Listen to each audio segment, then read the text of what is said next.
Federal Reserve meeting for the final time in 2025, and while a December interest rate cut once seemed like a done deal, now it's looking more like a flip of the coin. To break down what's to come in today's meeting and tomorrow, our financial outlook for the rest of the year, Bankrate analyst Stephen Kate. Stephen, good to have you with us this morning. Thank you. So that quarter point cut still seems possible for tomorrow, but what are you guessing will happen? What are you hearing?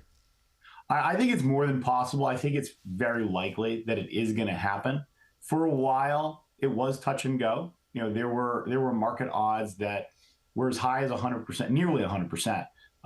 Just about a month ago, those dipped to closer to 30%. And now really most people think that we're going to get that cut. But, you know, there's probably going to be quite a bit of disagreement coming out of the minutes of the Fed that we'll get later on. Well, so how much or not, how much, or I should say how little, did the government shutdown impact this decision? We just saw some video from, Chairman Powell. I know not having the numbers in front of him is something he truly dislikes. Well, I think that the government shutdown did kind of shake up this whole process because we still don't have a lot of data. There's still a long shadow cast over all of the different economic data that we'd like to be getting. The only thing that the Federal Reserve is going to really have is, any of the alternative data from private sources that they've been using thus far. We're going to get some job opening data this morning, but payroll numbers as well as inflation data is not going to come till after the meeting.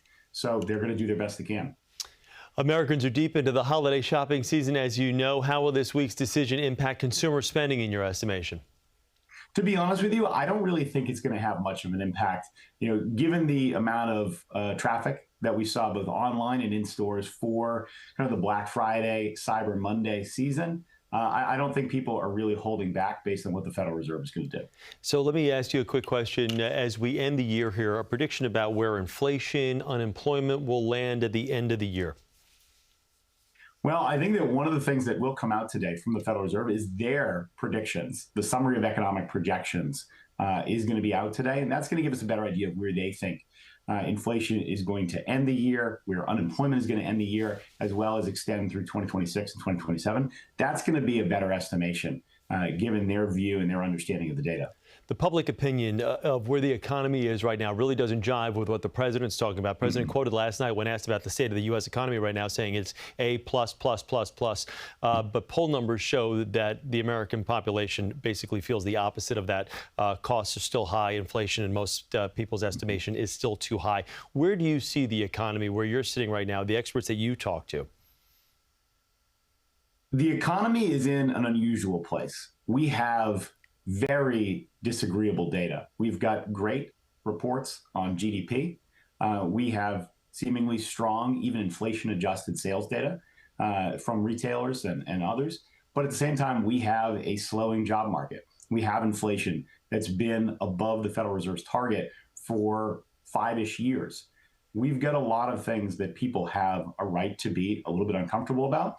And there's also things that, there are bright spots within the economy. So whatever your opinion is, you've got data that you could use to back it up.